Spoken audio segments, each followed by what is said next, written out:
말씀은 참 목자의 사명을 감당할 제자를 길러야 합니다. 제목이 좀 긴데요. 참 목자의 사명을 감당할 제자를 길러야 합니다. 사실 제목 정하는 게 제일 어렵더라고요.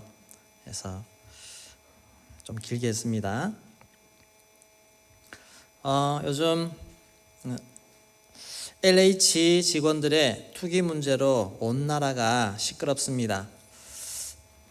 나라의 정책을 계획하고 처리하는 그런 기관에서 먼저 가질 수 있는 그런 정보들을 가지고 자기들의 이익을 챙기는 그런 모습들 속에서 우리 많은 국민들이 분노하고 있는 그런 상황이 되고 있습니다.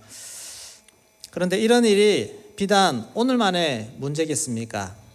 어느 시대, 어느 나라를 막론하고 권력을 가지고 있고 정보를 가지고 있다면 이런 유혹 앞에 누구나 노출이 될 수가 있습니다. 그리고 또 실제로 그런 드러나진 않지만 얼마나 많은 그런 일들이 벌어졌겠습니까? 조선시대에도 탐관 오리들이 참 많았습니다. 그들 때문에 서민들이 얼마나 백성들이 힘들어했습니까? 북한에도 지금 일반 북한의 백성들은 참 굶주리고 힘들게 어렵게 살고 있는데 북한의 고위 관리들은 얼마나 흥청망청 이렇게 즐기면서 누리면서 살고 있습니까? 이런 참 부조리하기도 하고 윗선에 있는 사람들이 자기들의 배를 불리며 그렇게 살아가는 모습들이 세상에 흔히 볼 수 있는 그런 모습들입니다. 하나님을 섬겼던 이스라엘이라고 달랐을까요? 이스라엘 시대, 예수님이 오셨던 그 시대라고 또 달랐을까요? 다 똑같은 모습 속에 살아가고 있습니다. 똑같은 모습을 보이고 있습니다. 예수님이 이 땅에 오셔서 하신 사역은 크게 세 가지로 볼 수가 있는데 가르치고 전파하고 고치는 이 3대 사역입니다. 이게 오늘 읽은 말씀 중에 있습니다. 마태복음 9장 35절 말씀 그리고 이어서 36절까지 우리 같이 한번 읽어보도록 하겠습니다. 예수께서 모든 도시와 마을에 두루다니사 그들의 회당에서 가르치시며 천국 복음을 전파하시며 모든 병과 모든 약한 것을 고치시니라. 무리를 보시고 불쌍히 여기시니 이는 그들이 목자 없는 양과 같이 고생하며 기진함이라. 네, 예수님이 이 땅에 오신 그 시대 상황을 볼 때 무리를 보시고 예수님이 회당을 다니시며 가르치시고 천국 복음을 전파하시고 병든 자들을 고치시는 그런 시대 상황 속에서도 예수님이 가만히 무리를 보니 너무 불쌍한 사람들입니다. 불쌍한 사람들. 물론 그것을 알고 오셨겠죠.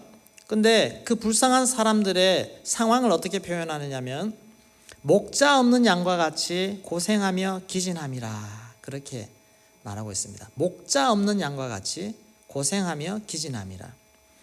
이 고생하며 기진함이라 이 말이 일시적인 그런 현상을 보여주는 것이 아니라 지속적으로 시달리다가 지쳐있는 참 그런 모습을 표현하는 것입니다. 목자에 의해서 그들을 돌봐야 될 양들을 돌봐야 될 목자들의 도움을 받지 못하고 오히려 그 목자들에 의해서 착취를 당하는 그런 모습 속에 예수님이 참 무리를 불쌍히 여기시는 그런 모습이 나옵니다. 백성들의 목자 역할을 해야 될 지도자들이 제 역할을 해주지 못하고 있다는 말입니다. 이것은 과거 구약 이스라엘에서도 하나님이 심각하게 생각하시는 그런 문제였습니다. 에스겔서에 보면 이런 목자들에 대한 경고가 34장에 많이 나옵니다. 그 중에서 우리 2절에서 6절까지만 한번 읽어보도록 하겠습니다. 인자야 너는 이스라엘 목자들에게 예언하라.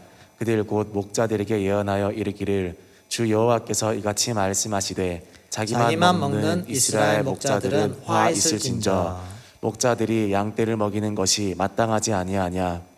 너희가 살찐 양을 잡아 그 기름을 먹으며 그 털을 입되 양떼는 먹이지 아니하는도다. 너희가 그 연약한 자를 강하게 아니하며 병든 자를 고치지 아니하며 상한 자를 싸매주지 아니하며 쫓기는 자를 돌아오게 하지 아니하며 잃어버린 자를 찾지 아니하고 다만 포악으로 그것들을 다스렸도다. 목자가 없으므로 그것들이 흩어지고 흩어져서 모든 들짐승의 밥이 되었도다. 내 양떼가 모든 산과 높은 맷뿌리에마다 유리되었고 내 양떼가 온 지면에 흩어졌으되 찾고 찾는 자가 없었도다. 네, 양들을 찾지 않고 챙기지 않고 도와주지 않는 그런 목자의 모습들, 오히려 양떼들에게 포악을 행하며 다스리는 그 목자들을 향해서 이렇게 경고를 하고 있습니다. 이런 에스겔 시대에 나타났던 그 모습이 예수님 오시던 그때에도 똑같이 동일하게 그렇게 나타났습니다.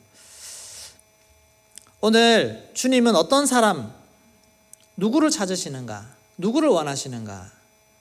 우리 주님은 목자, 참된 목자를 원하십니다. 주님의 양들을 돌볼 참된 목자, 그 목자가 어디 있느냐? 그 목자를 원하시는데 오늘 우리 제자를 부른 것과 똑같습니다. 제자를 부르신 목적, 과거의 목자를 찾는 그 마음, 다 똑같은 마음입니다.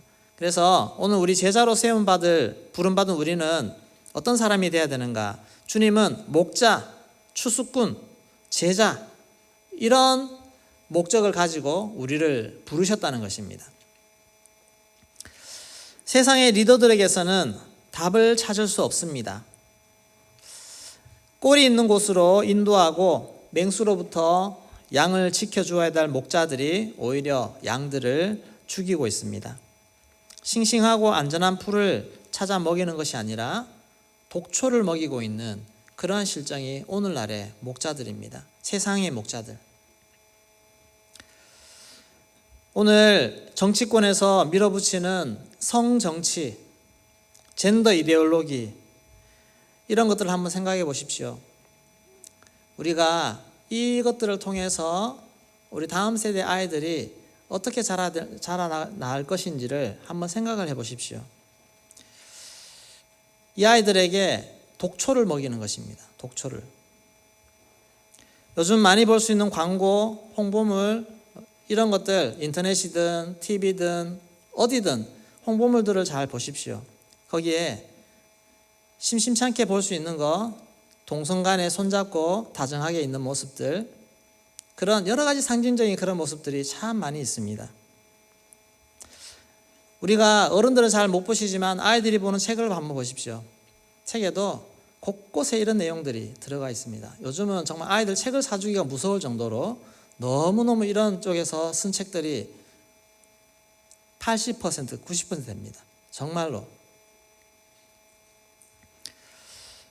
학생 인권 조례를 통해서 아이들이 성에 대한 인식을 바꿔놓고 있습니다. 무엇이 바른 것인지, 무엇이 참된 것인지를 판단할 능력이 없는 우리 아이들에게 마치 사탕을 던져주는 것처럼 그런 것을 통해서 생각을, 가치 판단력을 파괴시키고, 그렇게 자라도록 만들고 있습니다. 요즘 대학생들에게 혼전 순결에 대해서 어떻게 생각하냐고 물어보면 지금이 조선시대입니까? 이렇게 묻습니다. 생각이 너무너무 달라졌습니다. 하나님은 오늘 이 시대에도 참 목자를 원하십니다. 참 목자. 오늘 이 세대에 정말 하나님의 말씀, 참된 꼴, 참된 진리를 먹여줄 수 있는 그런 참된 목자를 찾고 계신다는 것입니다. 에스겔서에도 그 제대로 되지 못한 목자들이 있는 그 가운데서도 우리 주님은 너희들이 안 되면 내가 세우마, 내가 보내주마 하면서 약속하신 목자가 있습니다. 그분이 예수님입니다. 에스겔 33장 23절 말씀 같이 읽겠습니다. 내가 한 목자를 그들 위에 세워 먹이게 하리니 그는 내 종 다윗이라. 그가 그들을 먹이고 그들의 목자가 될지라. 내가 한 목자를 세워 그들 위에 세워 먹이게 하리니, 정말 그 양들을 먹여서 생명을 주기를 원하시는 그 주님이 내 종 다윗이라. 그 후에 다윗의 후손 예수 그리스도를 보내셨습니다. 예수님이 오셔서 이 불쌍한 양들, 목자 없는 양들을 바라보셨습니다. 그리고 저들을 이제 앞으로 저들을 먹이고 세울 일꾼들을 보내달라고 하는 그런 요청을 합니다. 그게 오늘날 우리 제자들입니다. 마태복음 9장 37절 38절 같이 읽겠습니다. 이에 제자들에게 이르시되 추수할 것은 많되 일꾼이 적으니 그러므로 추수하는 주인에게 청하여 추수할 일꾼들을 보내주소서 하라 하시니라. 네, 추수할 일꾼을 보내주소서. 이 추수한다는 것은 그냥 단순히 잘 익은 곡식을 마지막에 거두는 작업, 그것만을 이야기하는 것이 아닙니다. 유대인들을 이 마태복음은 마태가 기록했는데 그 시대 사람들이 생각하는 추수의 개념은 한 번에 그냥 다 거두는 그런 개념이 아닙니다. 유대인들은 절기를 중요시 여기는데 3대 절기가 있는데 이 3대 절기가 다 추수와 관계되어 있습니다. 6월절, 무교절이라고 그렇게 얘기하죠. 이 6월절이 되면 지난해 겨울에 심었던 그런 곡식을 거두는 시기가 이 무교절, 6월절입니다. 그리고 맥추절이 있습니다. 맥추절은 봄에 심었던 곡식의 첫 수확을 거두는 시기가 맥추절입니다. 그리고 수장절, 이 수장절은 이제 가을이 되어서 추수를 다 하고 마지막 감사하면서 하나님 앞에 드리는 그 절기입니다. 축복이 풍성한 열매 곡식을 거두는 그 시기인데, 그래서 추수할 일꾼, 추수할 것이 많다. 추수라고 얘기할 때는 이런 모든 과정들을 다 포함시켜서 합니다. 신약적으로도 볼 때 6월절이 어떤 의미입니까? 구원입니다. 구원의 시작. 맥추절은 오순절, 이제 성령의 역사로 교회가 생겨나고 성령께서 일하시기 시작하는 그런 시기입니다. 돌봄이 있고 인도가 있는 그런 의미가 있습니다. 또 수장절은 이제 축복 아니겠습니까? 하나님의 축복. 그래서 추수할 일꾼이라고 한다고 하면 구원부터 시작해서 다 양육시켜서 자라게 하고 인도하고 나중에 열매 맺기까지 그 모든 과정들을 추수라고 표현할 수가 있습니다. 그래서 추수할 일꾼을 보내달라고 하면 우리가 그런 사역을 감당할 수 있는 목자와 같은 그런 제자, 그 주님의 일꾼을 보내달라고 하는 그런 말씀입니다. 오늘 우리가 주님께서 원하시는 그런 일꾼, 어떤 일꾼으로 서야 되겠습니까? 목자와 같은 많은 영혼들을 구원시켜서 길러서 세울 수 있는 그런 사람으로 우리가 세워져야 됩니다. 이것이 참된 목자의 모습입니다. 목자는 양들을 지킵니다. 목자는 양들을 생명의 길로 인도합니다. 목자는 양들을 위험에서 지켜냅니다. 양들은 이 양들이 맛있는 꼴을 먹을 수 있도록, 안전한 꼴을 먹을 수 있도록 독초를 제거하고 정말 싱싱하고 안전한 풀을 제공합니다. 그 일들을 오늘 우리가 해야 한다는 것입니다. 이 세상에 얼마나 위험한 것이 많습니까? 얼마나 우리를 유혹하는 것이 많습니까? 얼마나 독초 같은 것들이 너무 많습니까? 이것들을 우리가 잘 분별해서 또 지체들에게 먹이고 양들에게 먹일 수 있는 그런 일꾼이 오늘 정말 필요합니다. 참된 목자입니다. 이 일을 위해서 우리를 부르셨다고 하는 사실입니다. 여러분 모두 우리 주님이 부르셨을 때에는 이 일을 감당하도록 부르신 줄로 믿습니다.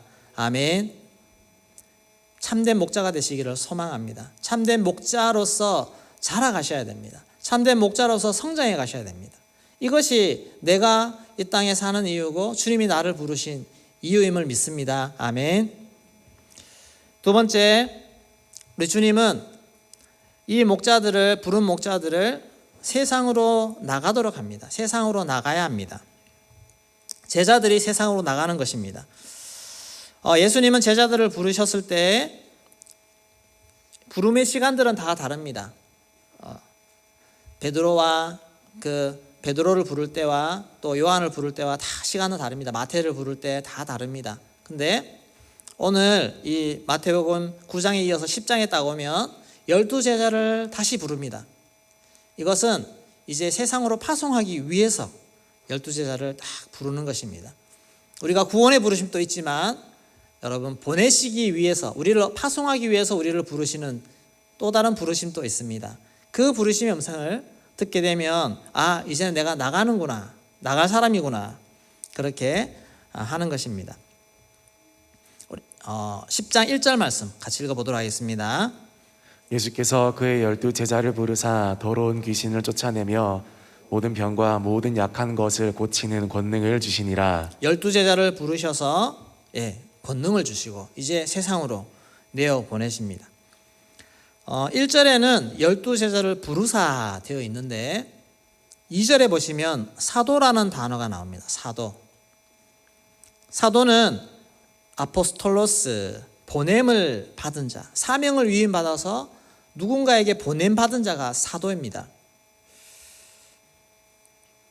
예수님 당시에 이 12제자는 특별히 사도라고 부여된 직분을 가진 자들입니다. 이 사도 직분이 오늘날에는 존재하지 않습니다. 근데 그들에게 부여된 사도의 정신, 보냄받은 자의 정신이 오늘 우리에게 그대로 이어집니다. 그래서 어떤 신사도 운동을 하고 이런 사람들도 많이 있는데 우리는 그런 사도성을 이어받은 사람입니다. 에베소서 2장 20절 말씀을 같이 읽겠습니다. 너희는 사도들과 선지자들의 터 위에 세우심을 입은 자라. 그리스도 예수께서 친히 모퉁이 돌이 되셨느니라. 사도들과 선지자들의 터 위에, 사도들의 그 터 위에 우리가 세움을 입은 자들입니다. 그래서 오늘 또 예수님이 사도들을 보내신 것 같은 그 보냄받은 사명이 오늘 우리에게 그대로 이어지는 것입니다. 우리를 부르신 우리 주님이 우리를 또한 세상에 다 보내시는 줄로 믿습니다. 여러분들은 세상으로 나가야 될 사명이 있는 자들입니다. 나는 세상으로 나가야 되는구나. 세상에 가서 주님께서 내게 맡기신 일들을 내가 해야 되는구나. 이런 의식을, 이런 마음을 가져야 됩니다. 교회로 주님께서 우리를 제자로 부르신 것은 교회 안에서만 머물러 있으라고 하는 것이 아닙니다. 교회 안에서 믿는 사람들끼리, 아는 사람들끼리 그냥 기도하고 공부하고 그냥 교제하고 거기서만 머무르는 것이 아니라 우리는 세상으로 나아가야 됩니다. 세상에 나아간다는 것은 세상에 나아가서 예수 그리스도의 이름으로 영향력을 끼치는 것입니다. 예수 그리스도의 이름으로 빛을 발해서 저들을 주님께로 인도하고 하나님 나라 확장해가는 그 일을 감당하는 것입니다. 그러려면 세상과 부딪혀야 됩니다. 세상과 맞닥뜨려야 됩니다. 그런데 우리가 나가야 될 세상은 정말 만만치 않습니다. 이 세상을 장악하고 있는 악한 영들이 있기 때문에 그렇습니다. 에베소서 6장 12절 말씀 같이 읽겠습니다.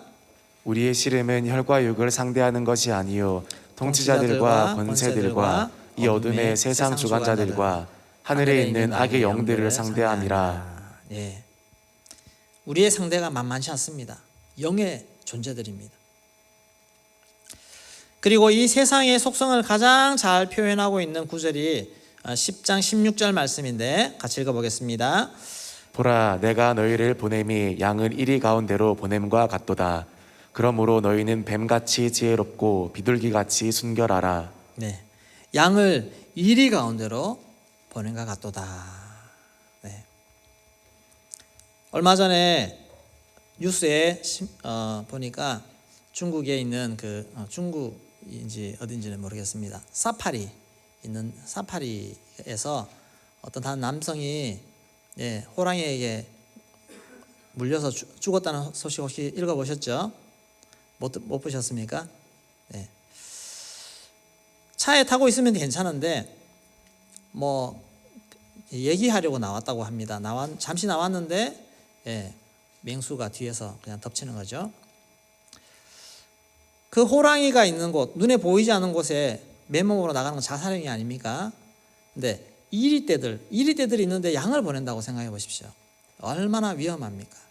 그냥 잡아먹히는 것 아니겠습니까? 그런 정도로 세상은 우리 하나님의 자녀들, 하나님의 양들을 향해서 이런 식으로 위협하고 실제로 공격해서 죽이고 하는 그런 상황입니다.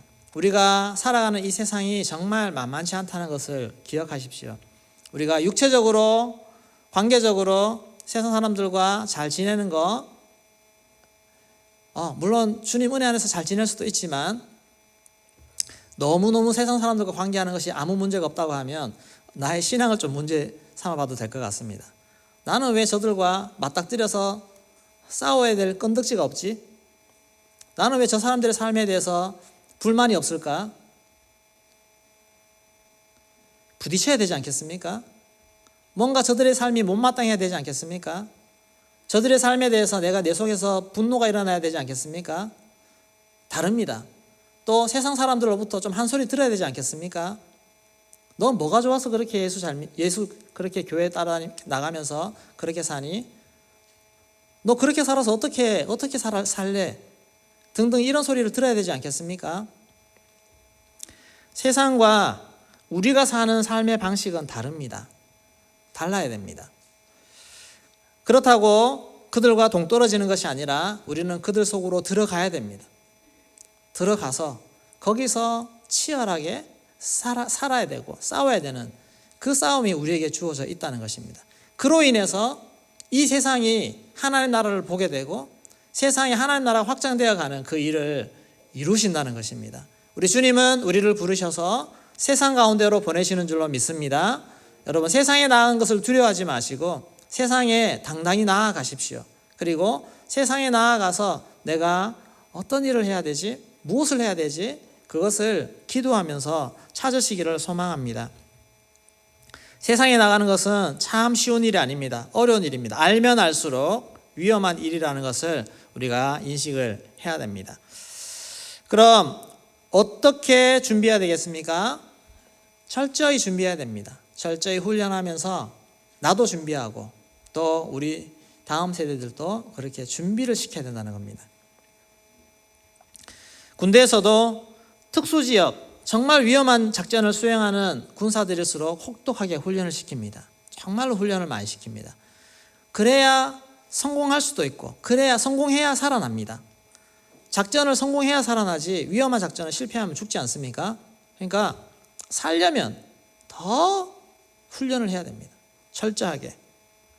훈련의 결과는 생명입니다. 우리는 어떻게 훈련해야 되겠습니까? 뱀같이 지혜롭게 비둘기처럼 순결하게. 참 어려운 말입니다.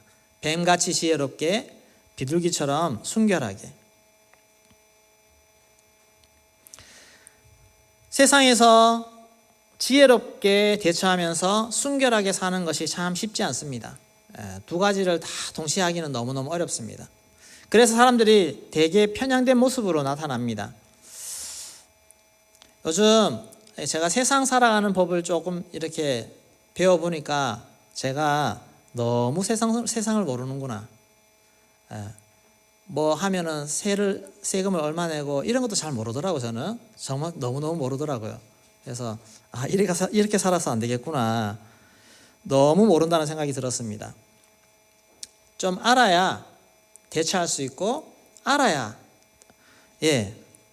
그 능력을 갖춰야 되는 것을 배우게 되었습니다.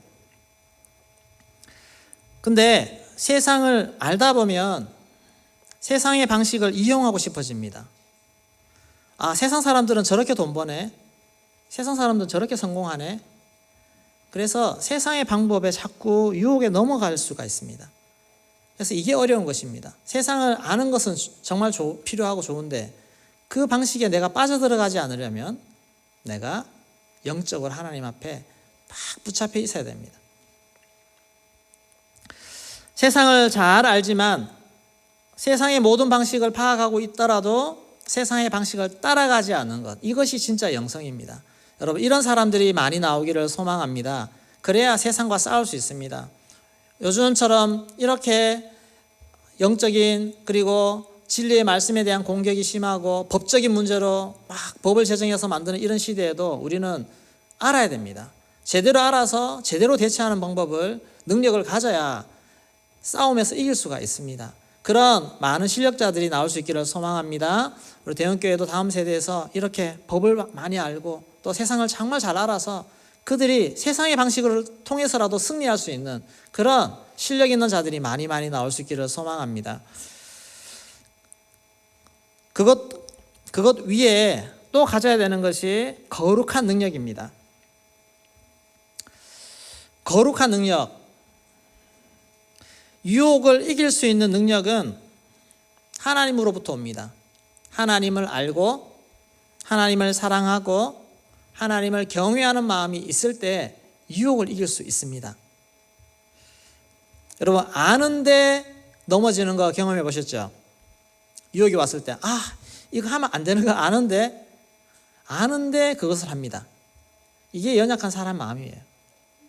그래서 아는 것만으로 충분하지 않습니다. 이거 죄인 줄 아는데 하잖아요. 이거 하나님 싫어하시는 거 아는데 하잖아요. 그래서 아는 것은 분별하기 위해서 반드시 필요한데, 아는 것에서 더 넘어서서 우리 하나님을 사랑하는 마음이 있어야 유혹을 이깁니다.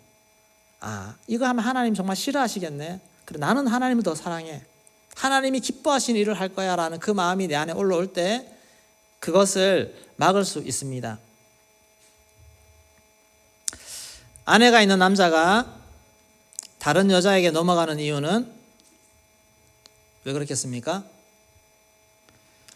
나에게 아내가 있다는 사실을 몰라서입니까? 지식의 문제가 아닙니다. 나에게 아내가 있는 거 다 압니다. 그런데 왜 다른 여자에게 관심을 가지고 넘어갑니까? 아내를 사랑하는 마음이 좀 부족하지 않습니까? 아내를 정말 사랑하면 다른 여자에 관심 두지 않습니다. 하나님을 정말 사랑하면 하나님이 싫어하시는 거 좀 물리칠 수 있습니다. 유혹이 와도. 또한 한 가지 더, 하나님을 경외하는 마음, 하나님을 두려워하는 마음이 내 안에 있다면 하나님이 하지 말라고 하는 범죄에 대해서 우리는 더 잘 지켜낼 수 있는 능력이 주어집니다. 여러분, 우리 하나님 사랑하시기를 소망합니다. 하나님을 경외하시기를 소망합니다.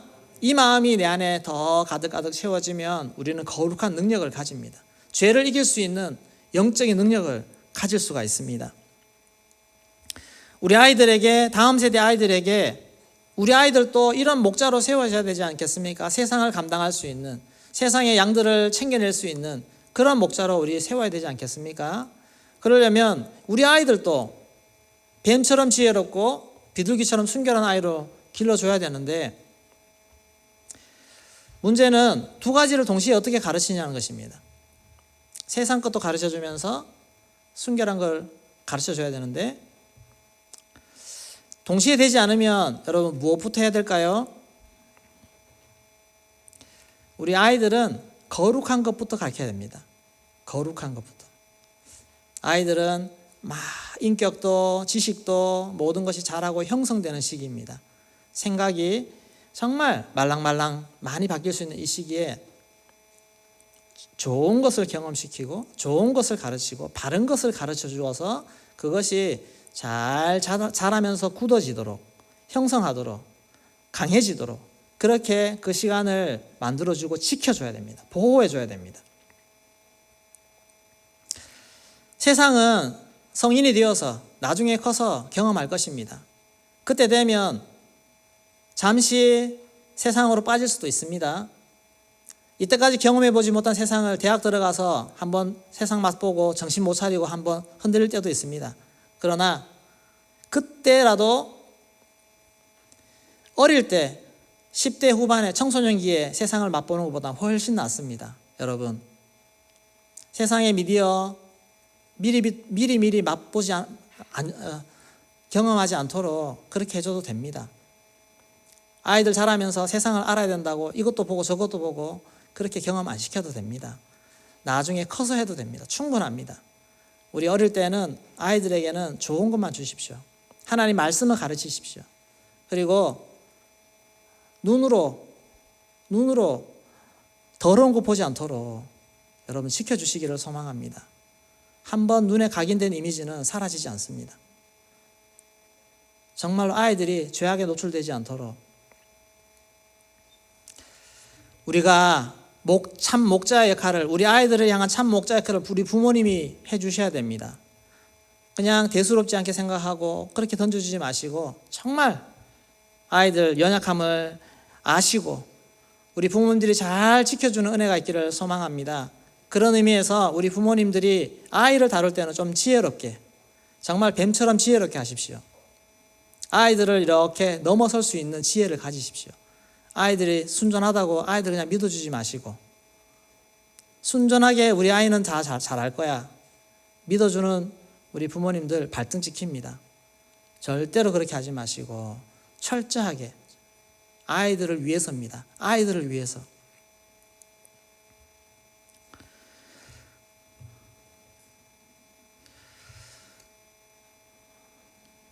네, 뭐 몇 가지 이렇게 좀 얘기를 해주고 싶은데 우리 아이들도 다 듣고 있을 것 같아가지고 나중에 개인적으로 나 아니면 학부모 모임 할 때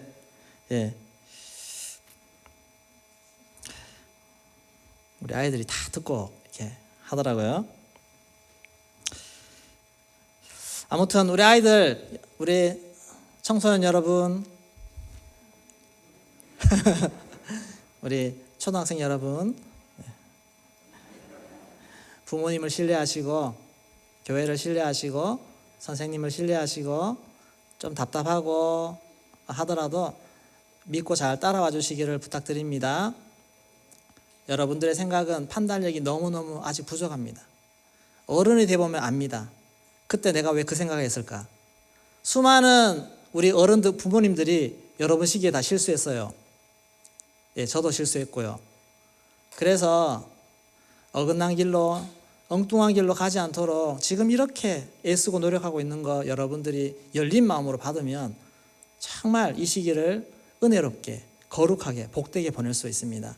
이것을 믿고 따라갈 수 있는 여러분 되기를 소망합니다. 네, 그리고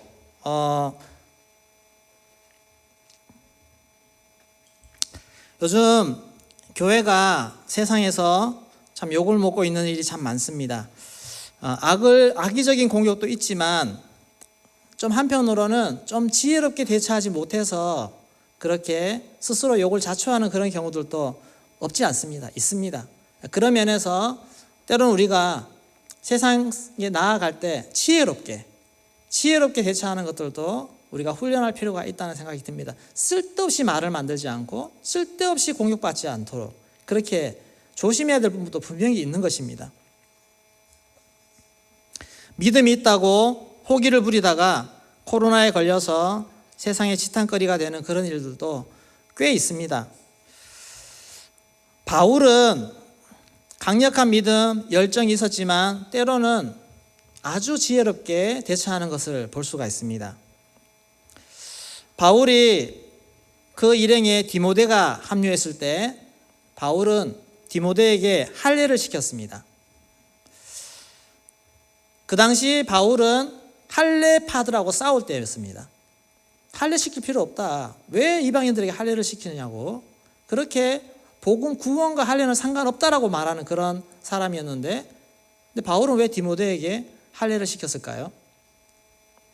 디모데의 아버지는 헬라 사람입니다. 그것은 쓸데없는 논쟁을 피하기 위해서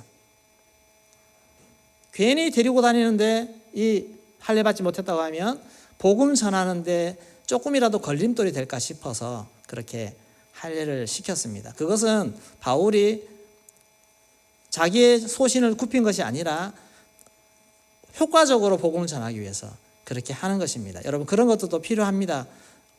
때로는 자존심 센 사람은 내가 할례 받지 않고도 구원받을 수 있다고 주장하면 이 디모데를 끝까지 할례 안 시키고 막 오기로 할례 안 시키고 끌고 다닐 수도 있습니다. 데리고 다닐 수도 있습니다. 그러나 그러지 않았습니다. 복음 전파에 도움이 되기 위해서. 바울은 복음 전할 때도 지역마다 회당에 갔을 때는 그 유대인들에게 복음, 예수 그리스도의 복음을 잘 전했지만 아테네 같은 그런 도시에 가면 다 가서는 그들의 사고방식에 맞도록 복음을 전하는 그런 융통성 있는 그런 모습도 보였습니다. 오늘 우리들에게 우리가 복음을 전하고 상대해야 될 대상이 누군지를 파악하신다면 그런 부분에서 지혜롭게 대처하는 그런 지혜도 또한 우리에게 필요한 줄로 믿습니다. 강력한 영성과 더불어서 지혜를 가질 수 있기를 소망합니다. 지혜롭게, 뱀처럼 지혜롭게 잘 행할 때 복음을 더 잘 전할 수가 있다는 것입니다. 그리고 마지막으로 우리는 권능을 입어야 됩니다. 이리 가운데 양을 보내는 것 같이 세상에 우리를 보내셨는데, 그런 상황만 되면 우리가 얼마나 두렵습니까? 무섭습니까? 그러나 정말 다행인 것은 우리에게 권능을 주셨다는 것입니다. 세상을 이길 수 있는 권능을 우리에게 주셨다는 것입니다. 마태복음 10장 1절 말씀 같이 읽겠습니다. 예수께서 그의 12제자를 부르사 더러운 귀신을 쫓아내며 모든 병과 모든 약한 것을 고치는 권능을 주시니라. 네, 귀신을 쫓아낼 수 있는 권능, 모든 병과 약한 것을 고칠 수 있는 권능을 제자들에게 주셨습니다. 그래서 그 말씀대로 나아가서 예수 이름으로 행할 때 놀라운 일들이 일어나는 것입니다. 우리에게도 이 능력이 주어진 줄로 믿습니다. 하나님이, 예수님이 우리에게 권능을 주신 줄로 믿습니다. 아멘. 예, 나에게는 없는 것처럼 가만히 계십니까? 예, 주님이 다 우리에게 주셨습니다.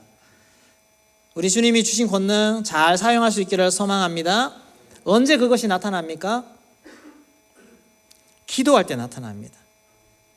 주의 도우심을 구하고 기도할 때 그 권능이 나타납니다. 또 거룩하게 살 때, 거룩한 자에게 거룩한 능력이 나타납니다. 세상 방식으로 살아보십시오. 세상의 꾀로 살아보십시오. 죄악 가운데 타협해 보십시오. 능력이 사라집니다. 나타나지 않습니다. 그러나 거룩한 하나님의 자녀로 살 때 그 능력이 나에게 나타납니다. 또 하나님의 말씀대로 순종하고 말씀대로 나아갈 때 그 말씀이 나에게 능력이 되어서 세상을 이길 수 있는 사람으로 하나님이 세워주실 줄로 믿습니다. 세상을 이기는 능력을 활용하시기를 소망합니다. 사단에게 눌려있는 사람들, 사단에게 잡혀있는 사람들, 여러 가지 많이 눌려있고 고통당하고 있는 자들을 여러분 바라볼 수 있기를 소망합니다. 한번 찾아보십시오. 내 주변에 그런 사람들이 있는가? 교회 안에서도 있겠지만 교회 밖에도 여러분 주변에, 주위에 그런 사람들 없습니까? 예수님을 알지 못해서 세상의 염려 근심에 매여 있고 두려움에 매여 있고 건강의 염려, 죽을까 두려워하는 사람들, 수많은 염려 가운데, 걱정 가운데 매여 있는 사람들, 수많은 사람들을 바라볼 때 목자 없는 양과 같이 고생하며 기진하고 있는 수많은 영혼들을 바라볼 수 있는 그 눈이 나에게 있기를 소망합니다. 그러면 하나님, 저들에게로 나를 보내주십시오. 내가 저들에게 가서 목자가 되어주겠습니다. 내가 저들에게 가서 주님께로 인도해서 저들을 쉬게 하고 저들에게 참된 꼴을 먹여주고 저들이 생명을 얻게 할 수 있는 그 일을 내가 감당하겠습니다. 그런 하나님의 사람으로 설 수 있기를 소망합니다. 그렇게 기도하면 하나님이 그렇게 해주실 줄로 믿습니다. 또한 우리 자녀들, 우리 아이들 소망으로 우리 아이들을 바라보십시오. 그리고 문제도 있고 넘어지기도 하고 제약도 있지만 여러분, 부모님의 마음이 흔들리지 마시고, 흔들리지 않고 이 아이를 끝까지 붙잡겠다는 마음을 가지십시오. 우리 부모님들, 미디어 관련해서 여러분 마음에 불평이 없기를 소망합니다. 한 마음이 되십시오. 한 마음. 한 마음이 되시고 잘 따라와 보십시오. 같은 마음이 되기를 소망합니다. 아멘. 같은 마음이 되어서 우리 아이들 한번 같은 마음으로 한번 해보기를 소망합니다. 그러면 됩니다. 하나님이 오늘 이 시대에 특별히 제자 비전을 세우시고 거룩한 하나님의 자녀들을 세우기를 원하시는데 우리가 그 일에 한 마음이 되지 않겠습니까? 그 일 때문에 우리 아이들 보내신 거 아닙니까? 하나님이 사용하시는, 오늘 이 시대에 멋지게 사용하시는 능력의 자녀로, 아이들로 한번 세워보기를 소망합니다. 그러기 위해서는 좀 같은 마음으로 함께 노력하며 함께 기도하며 그렇게 달려갈 수 있기를 소망합니다. 반드시 주님이 역사하실 줄로 믿습니다. 우리 아이들 반드시 하나님이 세워서 하나님의 멋진 자녀로 삼아주실 줄로 믿습니다. 세상을 변화시키는 그 능력의 사람이 오늘 우리 아이들 가운데 나오기를 진심으로 소망합니다. 나올 줄로 믿습니다. 우리 특별기도회 이제 시작합니다. 다음 주부터 기도로 잘 준비할 수 있기를 소망합니다. 은혜 받으려면 내 마음이 정결해야 됩니다. 은혜 받으려면 내 마음이 가난해져야 됩니다. 내 마음이 낮아져야 됩니다. 나의 모습을 보시고 우리 다 자녀들의 모습을 보시고 더 낮아진 마음으로 주님 앞에 나아가기를 소망합니다. 하나님이 에스겔 시대에 무엇 때문에 분노했습니까? 하나님의 사람들이, 목자 역할을 감당해야 하나님 사람들이 자기 배불리기 위해서 양들을 돌보지 않고 자기 죄 가운데, 쾌락 가운데 자기 것 위해 사는 그런 모습을 통해서 하나님이 진노하셨습니다. 오늘 우리는 내가 먹고 사는 것 거기만 관심 있습니까? 아니면 목자 없는 양들을 돌아보는 마음이 있습니까? 우리가 그렇게 하나님의 진노로 사는 자들이 아니라 하나님의 마음이 되어서 함께 영혼을 세워가는 그런 자들 되기를 원하고, 그러기 위해서 하나님 나를 먼저 긍휼히 여기시고 나에게 주님 은혜를 부어주시고, 하나님 내 마음이 정말 회개하며 정결케 되어지는 은혜가 먼저 있기를 소망합니다.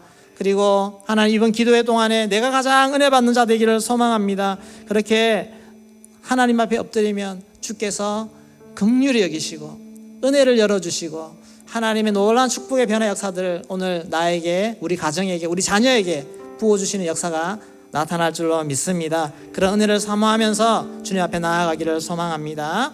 우리 찬양 하나 드리겠습니다. 정결한 마음